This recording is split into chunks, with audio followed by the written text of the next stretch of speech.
বিশ্বকাপ খেলতে টাইগারদের ভারতে যাওয়া না যাওয়া নিয়ে উত্তাল দেশের ক্রিকেট। গেল 10 দিন ধরে এই ইস্যু এত বেশি আলোচনায় এসেছে যে সবাই যেন ভুলেই গেছে চলছে বাংলাদেশ ক্রিকেটের সবচেয়ে জমজমাট আয়োজন বিপিএল। অবশ্য আলোচনায় না থাকার কারণ বিপিএল এরও কম না। এবারের আসর এখনো পর্যন্ত দেখেনি কোনো 200 রানের দলীয় ইনিংস, প্রতিযোগিতাপূর্ণ ম্যাচও হয়েছে কম।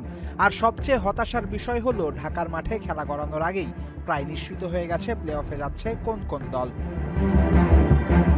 সিলেট পর্ব শেষে বিপিএল পয়েন্ট টেবিলের শীর্ষে আছে রাজশাহী ওয়ারিয়র্স 10 পয়েন্ট নিয়ে। বিসিবির আওতাধীন দল চট্টগ্রাম রয়্যালস আছে টেবিলের 2 নম্বরে। 3-এ থাকা সিলেট টাইটান্সের পয়েন্ট 10 এবং রাজশাহী চট্টগ্রামের সাথে সিলেটেরও নিশ্চিত বিপিএল প্লে অফ। বড় বাজেটের দল রংপুর রাইডার্স 8 ম্যাচে 8 পয়েন্ট নিয়ে আছে 4-এ। 5 এবং 6-এ থাকা ঢাকা নোয়াখালীর অবস্থাও রংপুরের মতোই। তবে প্লে অফে চতুর্থ দল হওয়ার সবচেয়ে ভালো সুযোগ রাইডার্সের কাছেই আছে।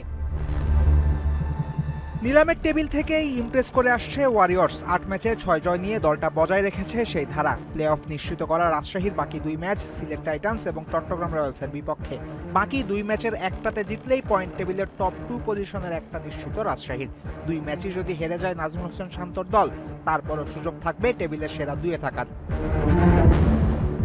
আসরের সারপ্রাইজ প্যাকেজ চট্টগ্রাম রয়্যালস খেলেছে 7 ম্যাচ 10 পয়েন্ট নিয়ে দলটা প্লে অফ নিশ্চিত করে ফেলেছে ইতোমধ্যেই। ঢাকায় রাজশাহী, ঢাকা এবং নোয়াখালীর বিপক্ষে ম্যাচ খেলবে চট্টগ্রাম। 3 ম্যাচের মধ্যে 2টা জিতলেই প্লে অফে সেরা 2-এ থাকার সুযোগ পাবে রয়্যালস। এমনকি 1 ম্যাচ জিতে 12 পয়েন্ট নিয়েও সেরা 2-এ থাকতে পারে দলটা। তবে বাকি 3 ম্যাচের একটাও না জিতলে চট্টগ্রামে সেরা 2-এ থাকা নিশ্চিত নয় মোটেই। শক্তিশালী রংপুর রাইডার্সকে হারিয়ে সিলেট পর্বের শেষ দিনই প্লে অফ নিশ্চিত করেছে টাইটান্স। লিগ পর্বে একটা মাত্র ম্যাচ বাকি আছে সিলেটের। রাজশাহীর সাথে সেই ম্যাচ জিতলেও টেবিলের সেরা 2-এ থাকা নিশ্চিত নয় তাদের। অবশ্য সেই ম্যাচে হারলেও তেমন কোনো সমস্যা নাই মেহেদী হাসান মিরাজের দলের। বড় বাজেটের দল বানিয়েও এখনো প্লে অফ নিশ্চিত করতে পারেনি রংপুর রাইডার্স। তবে ঢাকা ক্যাপিটালস এবং নোয়াখালী এক্সপ্রেসের বিপক্ষে বাকি 2 ম্যাচের একটা জিতলেই রংপুর নিশ্চিত করে ফেলবে প্লে অফ। 2 ম্যাচই যদি জেতে রংপুর, তবে তাদের পয়েন্ট হবে 12। একটা সুযোগ থাকবে টেবিলের সেরা 2-এ থাকার, কিন্তু নিশ্চিত নয় টপ 2 ফিনিশ।